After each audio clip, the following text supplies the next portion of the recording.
ಇವತ್ತಿನ daily brief episode ಅಲ್ಲಿ ನಾವು ಡಿಸ್ಕಸ್ ಮಾಡುವಂತಹ ಈ ಎರಡು ಟಾಪಿಕ್ಸ್ಗಳು ನಮ್ಮ ದಿನನಿತ್ಯ ಜೀವನದಲ್ಲಿ ತುಂಬಾನೇ ಇಂಪಾರ್ಟೆಂಟ್ ಅಂತ ಹೇಳ್ಬೋದು.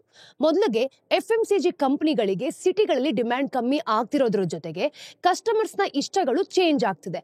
ಅದಕ್ಕೇನಾದ್ರೂ ತೊಂದರೆ ಆಗತ್ತಾ? ಇದಾದ್ಮೇಲೆ ವಾಕ್ಸ್ ವ್ಯಾಗನ್ಗೆ ಇಂಡಿಯನ್ ಅಥಾರಿಟೀಸ್ ಇಂದ 12,000 ಕೋಟಿ ಟ್ಯಾಕ್ಸ್ ಪ್ರಾಬ್ಲಮ್ ಆಗಿದೆಯಂತೆ.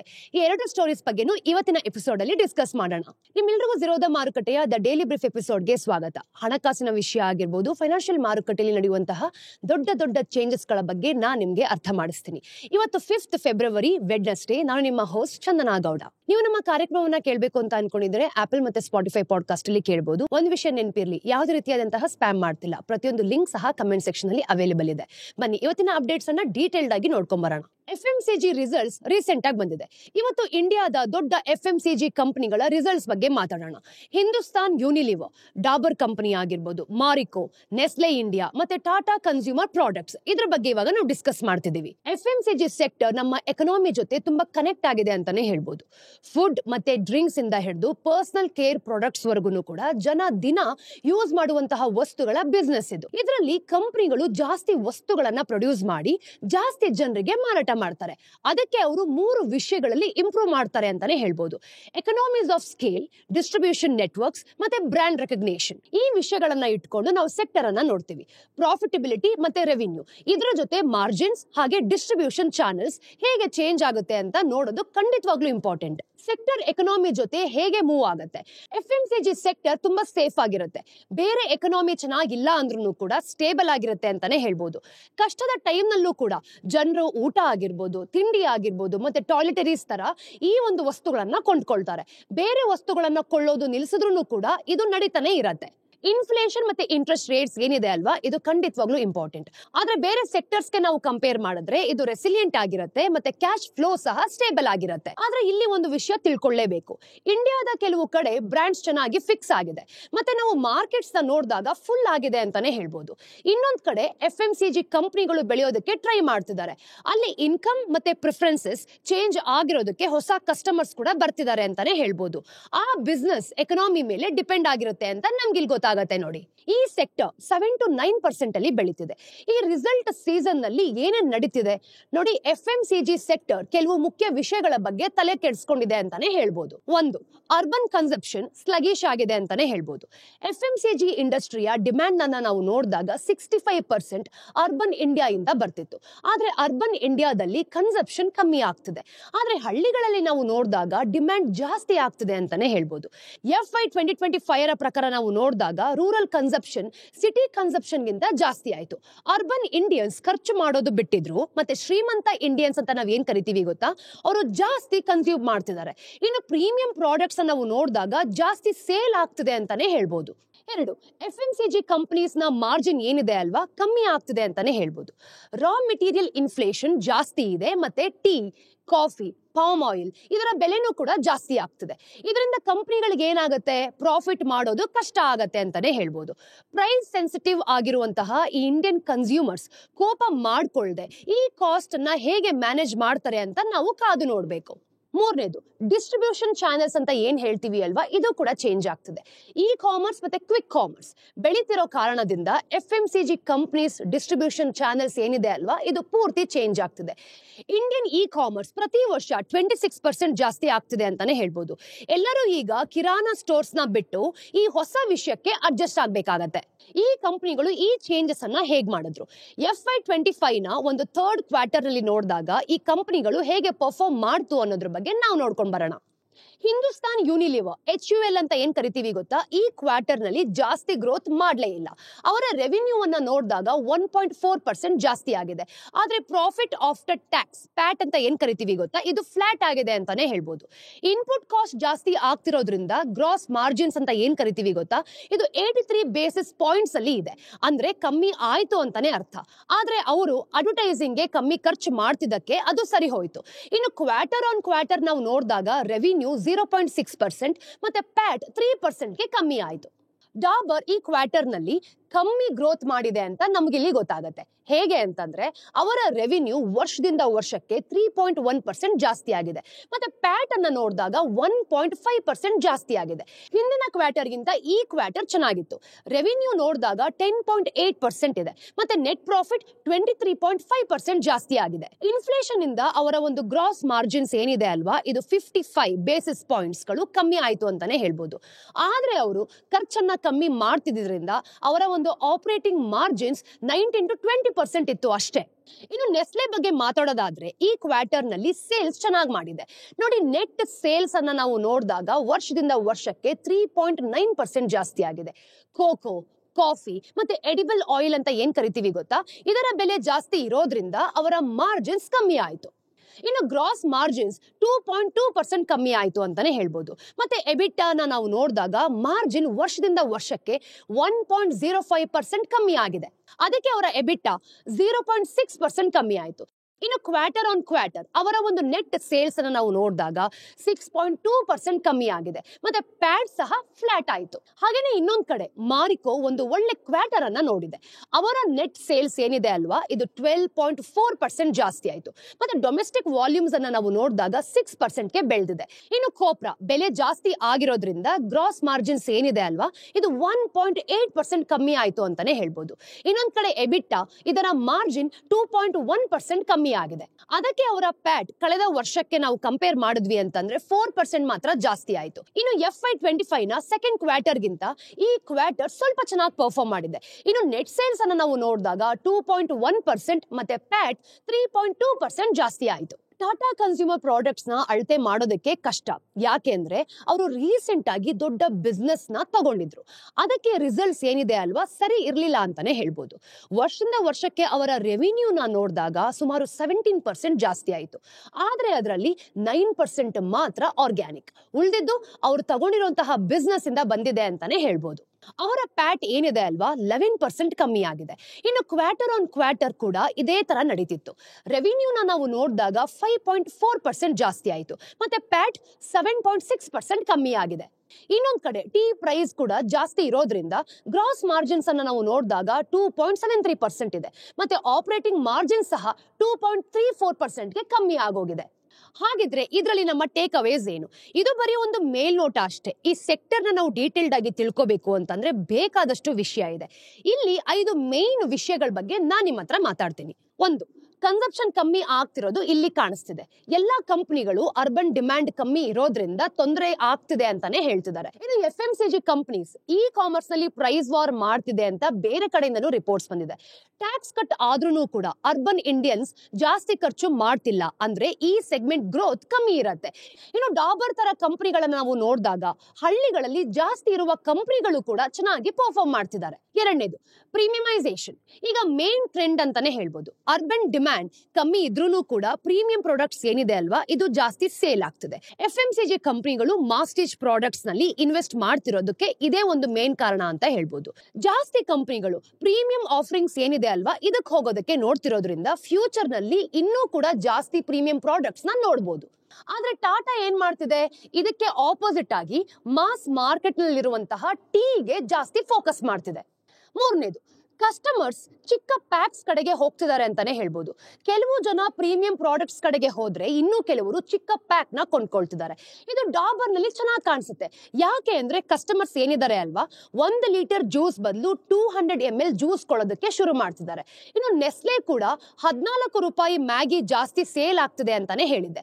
HUL ಕೂಡ ಇದೇ ಒಂದು ಟ್ರೆಂಡ್ ನ ರಿಪೋರ್ಟ್ ಮಾಡ್ತಿದೆ ಅಂತಾನೆ ಹೇಳ್ಬೋದು.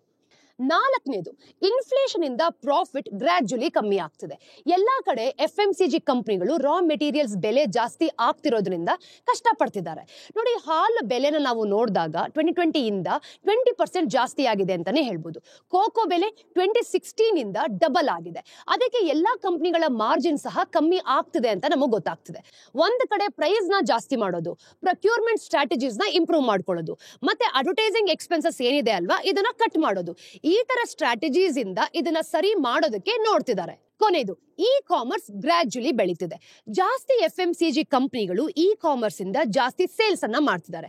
ಕಿರಾಣ ಸ್ಟೋರ್ಸ್ ತುಂಬಾ ದಿನದಿಂದ ಮೇನ್ ಡಿಸ್ಟ್ರಿಬ್ಯೂಷನ್ ಚಾನಲ್ ಆಗಿದ್ರು ಕೂಡ ಇ ಕಾಮರ್ಸ್ ಈಗ ತುಂಬಾ ಬೆಳೀತಿದೆ ಅಂತ ನೋಡ್ಬೋದು. ಉದಾಹರಣೆಗೆ ನೆಸ್ಲೆ ಅವರ ಇ ಕಾಮರ್ಸ್ ಸೇಲ್ಸ್ ಕಳೆದ ವರ್ಷಕ್ಕೆ ಕಂಪೇರ್ ಮಾಡಿದ್ರೆ ಈ ವರ್ಷದ ಮೊದಲ 9 ತಿಂಗಳಲ್ಲಿ 33% ಜಾಸ್ತಿ ಆಗಿದೆ. ಮಾರಿಕೋಗೆ ಇ ಕಾಮರ್ಸ್ ಸೇಲ್ಸ್ ವರ್ಷದಿಂದ ವರ್ಷಕ್ಕೆ 50% ಜಾಸ್ತಿ ಆಗ್ತಿದೆ. ಈ ಟ್ರೆಂಡ್ ಇಂದ ಕಂಪನಿಗಳು ಡಿಜಿಟಲ್ ಫಸ್ಟ್ ಬ್ರಾಂಡ್ಸ್ ನ ಶುರು ಮಾಡ್ತಿದ್ದಾರೆ ಅಂತಾನೆ ಹೇಳ್ಬೋದು. ಮಾರಿಕೋಸ್, ಬಿಯರ್ಡೋ ಮತ್ತೆ HUL ನ ಮಿನಿಮಿಲಿಸ್ಟ್ ತರ ಈ ಕಂಪನಿಗಳು ಬೆಳೀತಿದೆ. Volkswagen versus India $1.4 billion ಬೆಲೆ ಬಾಳುವ ಜಗಳ ಅಂತಾನೆ ಹೇಳ್ಬೋದು. ಒಂದು ಹೊಸ ಫೈಟ್ ಶುರುವಾಗಿದೆ. ಏನಂತಂದ್ರೆ ವೋಕ್ಸ್ ವ್ಯಾಗನ್ ಮತ್ತೆ ಇಂಡಿಯಾದ ರೆವಿನ್ಯೂ ಡಿಪಾರ್ಟ್ಮೆಂಟ್ ಮಧ್ಯೆ ಸೆಪ್ಟೆಂಬರ್ 2024 ನಲ್ಲಿ ಇಂಡಿಯನ್ ಟ್ಯಾಕ್ಸ್ ಅಥಾರಿಟೀಸ್ ವೋಕ್ಸ್ ವ್ಯಾಗನ್ಗೆ $1.4 ಬಿಲಿಯನ್ ಟ್ಯಾಕ್ಸ್ ಕಟ್ಟಬೇಕು ಅಂತ ನೋಟಿಸ್ ಕೊಟ್ಟಿದ್ದಾರೆ. ಅವರು ತುಂಬಾ ವರ್ಷದಿಂದ ಇಂಪೋರ್ಟ್ ಟ್ಯಾಕ್ಸಸ್ ನ ಕಮ್ಮಿ ಕಟ್ತಿದ್ದಾರೆ ಅಂತ ಆರೋಪನೂ ಸಹ ಮಾಡಿದ್ದಾರೆ ಅಂತ ಹೇಳ್ಬೋದು. ವೋಕ್ಸ್ ವ್ಯಾಗನ್ ತನ್ನ ಒಂದು ಸ್ಟ್ರಾಟಜಿ ಪ್ರಕಾರ ಕಾರ್ ನ ಪಾರ್ಟ್ ಬೈ ಪಾರ್ಟ್ ಇಂಪೋರ್ಟ್ ಮಾಡಿ ಇಂಡಿಯಾದಲ್ಲಿ ಅಸೆಂಬಲ್ ಮಾಡಿ ಸೇಲ್ ಮಾಡ್ತಿತ್ತು. ಇಂಡಿಯನ್ ಅಥಾರಿಟೀಸ್ ಹೇಳೋದು ಏನ್ ಗೊತ್ತಾ, ವೋಕ್ಸ್ ವ್ಯಾಗನ್ ಕಾರ್ ಪಾರ್ಟ್ಸ್ ನ ಇಂಪೋರ್ಟ್ ಮಾಡ್ಕೊಳ್ಳೋದಕ್ಕೆ, ಟ್ಯಾಕ್ಸ್ ನ ಕಮ್ಮಿ ಮಾಡೋದಕ್ಕೆ ಒಂದು ಉಪಾಯ ಕಂಡು ಹಿಡಿದಿದೆ ಅಂತ. ಆದ್ರೆ ವೋಕ್ಸ್ ವ್ಯಾಗನ್ ನಾವು ಏನು ಕೂಡ ತಪ್ಪು ಮಾಡಿಲ್ಲ ಅಂತಾನು ಕೂಡ ಹೇಳ್ತಿದೆ. ಅವರು ಈ ವಿಷಯನ ಕೋರ್ಟ್ ವರೆಗೂ ಸಹ ತಗೊಂಡು ಹೋಗಿದ್ದಾರೆ. ಈ ತರ ಟ್ಯಾಕ್ಸ್ ಬಾಂಬ್ ಇಂದ ಇಂಡಿಯಾದಲ್ಲಿ ಅವರ ಫ್ಯೂಚರ್ಗೆ ತೊಂದರೆ ಆಗುತ್ತೆ ಅಂತಾನು ಕೂಡ ವಾದ ಮಾಡ್ತಿದ್ದಾರೆ. ಹಾಗಿದ್ರೆ ಇಂಡಿಯನ್ ಅಥಾರಿಟೀಸ್ ಏನ್ ಹೇಳ್ತಿದ್ದಾರೆ ಅಂತ ನೋಡೋಣ. ನೋಡಿ, ಕಾರ್ ಕಂಪನಿಯವರು ಅವರ ಕಾರ್ನ CKD ಕಂಪ್ಲೀಟ್ಲಿ ನಾಕ್ ಡೌನ್ ಅಂತ ಹೇಳ್ತೀವಿ. ಈ ಫಾರ್ಮ್ ನಲ್ಲಿ ಇಂಪೋರ್ಟ್ ಮಾಡಿದ್ರೆ, ಅಂದ್ರೆ ಎಲ್ಲಾ ಮೇನ್ ಪಾರ್ಟ್ಸ್ ಏನಿರುತ್ತೆ ಅಲ್ವಾ, ಇದು ಡಿಸ್ ಅಸೆಂಬಲ್ ಆಗಿದ್ರೆ 30-35% ಇಂಪೋರ್ಟ್ ಡ್ಯೂಟಿನ ಹಾಕ್ತಾರೆ. CKD ಯೂನಿಟ್ಸ್ ನಲ್ಲಿ ಲೋಕಲ್ ಮ್ಯಾನುಫ್ಯಾಕ್ಚರಿಂಗ್ ಕಮ್ಮಿ ಇರುತ್ತೆ. ಮತ್ತೆ ಇಂಡಿಯಾದ ಒಂದು ಡೊಮೆಸ್ಟಿಕ್ ಪ್ರೊಡಕ್ಷನ್ ಕೂಡ ಜಾಸ್ತಿ ಮಾಡೋದಕ್ಕೂ ಟ್ರೈ ಮಾಡ್ತಿದೆ ಅಂತ ಹೇಳ್ಬೋದು. ಬೇಸಿಕಲಿ CKD ಯೂನಿಟ್ಸ್ ನಲ್ಲಿ ಲೋಕಲ್ ಮ್ಯಾನುಫ್ಯಾಕ್ಚರಿಂಗ್ ಕಮ್ಮಿ ಇರುತ್ತೆ. ಮತ್ತೆ ಇಂಡಿಯಾ ಡೊಮೆಸ್ಟಿಕ್ ಪ್ರೊಡಕ್ಷನ್ ಜಾಸ್ತಿ ಮಾಡೋದಕ್ಕೂ ಸಹ ಟ್ರೈ ಮಾಡ್ತಿದೆ. ಆದ್ರೆ ಕಂಪನಿಗಳು ಇಂಡಿಯಾದಲ್ಲಿ ಕಾರ್ಸ್ ನ ಮ್ಯಾನುಫ್ಯಾಕ್ಚರ್ ಮಾಡೋದಕ್ಕೆ ಇಂಜಿನ್ ಆಗಿರ್ಬೋದು, ಆಕ್ಸಲ್ಸ್ ಆಗಿರ್ಬೋದು, ಮತ್ತೆ ಬಾಡಿ ಪ್ಯಾನಲ್ಸ್ ನ ಸಪರೇಟ್ ಆಗಿ ಇಂಪೋರ್ಟ್ ಮಾಡಿದ್ರೆ 5-15% ಅಷ್ಟೇ ಟ್ಯಾಕ್ಸ್ ಕಟ್ಟಬೇಕು. ಅಥಾರಿಟೀಸ್ ಪ್ರಕಾರ ವೋಕ್ಸ್ ವ್ಯಾಗನ್ CKD ಯೂನಿಟ್ಸ್ ತರ ಕಾಣಿಸದೇ ಇರೋದಕ್ಕೆ ಶಿಪ್ಮೆಂಟ್ಸ್ ನ ಡಿವೈಡ್ ಮಾಡ್ತಾ ಇದ್ರು. ನೋಡಿ, ಗವರ್ಮೆಂಟ್ ಪ್ರಕಾರ ಅವರು 700 ಇಂದ 1500 ಪಾರ್ಟ್ಸ್ ನ ಬೇರೆ ಬೇರೆ ಬ್ಯಾಚ್ ನಲ್ಲಿ ಕಳಿಸ್ತಾ ಇದ್ರು. ಅದಕ್ಕೆ ಜಾಸ್ತಿ ಟ್ಯಾಕ್ಸ್ ಕಟ್ಟೋದು ಸಹ ತಪ್ಪಿತ್ತು. Basically Indian government tax rules ನಲ್ಲಿರುವಂತಹ ಒಂದು ಟೆಕ್ನಿಕಾಲಿಟಿನ ಯೂಸ್ ಮಾಡಿಕೊಂಡು ವೋಕ್ಸ್ ವ್ಯಾಗನ್ ಸಿಸ್ಟಮ್ಗೆ ಮೋಸ ಮಾಡ್ತಿದೆ ಅಂತ ಹೇಳ್ತಾ ಇದೆ. ಆದ್ರೆ ವೋಕ್ಸ್ ವ್ಯಾಗನ್ ಇದನ್ನ ಸುಳ್ಳು ಅಂತ ಹೇಳ್ತಿದೆ. ಅವರ ಕೋರ್ಟ್ ಫೈಲಿಂಗ್ ಪ್ರಕಾರ ಅವರು ಪೂರ್ತಿ ಕಾರ್ ಕಿಟ್ಸ್ ನ ಇಂಪೋರ್ಟ್ ಮಾಡ್ತಿಲ್ಲ. ಅವರು ಲಾಜಿಸ್ಟಿಕ್ಸ್ ಕಾರಣಕ್ಕೆ ಶಿಪ್ಮೆಂಟ್ಸ್ ನ ಸಪರೇಟ್ ಮಾಡ್ತಿದ್ದಾರೆ. ಟ್ಯಾಕ್ಸ್ ಅವಾಯ್ಡ್ ಮಾಡೋದಕ್ಕೆ ಖಂಡಿತವಾಗ್ಲೂ ಅಲ್ಲ. ಒಂದು ಎಕ್ಸಾಂಪಲ್ ಇಂದ ನಾನು ನಿಮ್ಗೆ ಹೇಳ್ಬೇಕು ಅಂತಂದ್ರೆ, ಅಮೆಝಾನ್ ನಲ್ಲಿ ನೀವು ಒಂದು ಚೇರ್ ನ ತಗೊಳ್ತೀರಾ ಅಂತ ಅನ್ಕೊಳ್ಳಿ. ಅದು ಡಿಸ್ ಅಸೆಂಬಲ್ ಆಗಿ ಒಂದು ಬಾಕ್ಸ್ ನಲ್ಲಿ ಬರುತ್ತೆ. ಅದಕ್ಕೆ CKD ಯೂನಿಟ್ಸ್ ಅಂತ ಕರೀತಾರೆ. ಅದಕ್ಕೆ ಸ್ವಲ್ಪ ಜಾಸ್ತಿ ಟ್ಯಾಕ್ಸ್ ಕೂಡ ಇರುತ್ತೆ. ಆದ್ರೆ ನೀವು ಸೀಟ್ ನ ಒಂದು ದಿನ, ಬ್ಯಾಕ್ ನ ಇನ್ನೊಂದು ದಿನ, ಮತ್ತೆ ಲೆಗ್ಸ್ ನ ಮತ್ತೊಂದು ದಿನ ಆರ್ಡರ್ ಮಾಡಿದ್ರೆ ನೀವು ಚೇರ್ ಆರ್ಡರ್ ಮಾಡ್ತಿಲ್ಲ, ಪಾರ್ಟ್ಸ್ ನ ಆರ್ಡರ್ ಮಾಡ್ತಿದ್ದೀರಾ ಅಷ್ಟೇ. ಆದ್ರೆ ನೀವು ಅದನ್ನ ಚೇರ್ ತರ ಯೂಸ್ ಮಾಡ್ತೀರಾ ಅಷ್ಟೇ. ಇನ್ನೊಂದು ವಿಷಯ ಏನಂದ್ರೆ, ವೋಕ್ಸ್ ವ್ಯಾಗನ್ 2011 ರಲ್ಲಿ ಇಂಡಿಯನ್ ಗವರ್ಮೆಂಟ್ ಗೆ ಪಾರ್ಟ್ ಬೈ ಪಾರ್ಟ್ ಸ್ಟ್ರಾಟಜಿ ಬಗ್ಗೆನೂ ಕೂಡ ಹೇಳಿತ್ತು. ಮತ್ತೆ ಅದು ಟ್ಯಾಕ್ಸ್ ರೂಲ್ಸ್ ಗೆ ಸರಿ ಇದೆ ಅಂತ ಸರ್ಕಾರಕ್ಕೆ ಡೀಟೇಲ್ಡ್ ಆಗಿ ಹೇಳಿತ್ತು. ಆದ್ರೆ ಈಗ ಅಥಾರಿಟೀಸ್ ಹೇಳೋ ಪ್ರಕಾರ ಇದನ್ನ ಚೇಂಜ್ ಮಾಡಿ ವೋಕ್ಸ್ ವ್ಯಾಗನ್ ಟ್ಯಾಕ್ಸ್ ಮೋಸ ಮಾಡ್ತಿದೆ ಅಂತಾನೆ ಹೇಳ್ತಾ ಇದ್ದಾರೆ. ಈ ತರ ಸಡನ್ ಪಾಲಿಸಿ ಚೇಂಜ್ ಇಂದ ಇಂಡಿಯಾದ ಬಿಸ್ನೆಸ್ ಕ್ಲೈಮೇಟ್ ಮೇಲಿರುವಂತಹ ನಂಬಿಕೆ ಕಮ್ಮಿ ಆಗುತ್ತೆ ಅಂತ ಕಂಪನಿಗಳು ಕೂಡ ಹೇಳ್ತಿದೆ.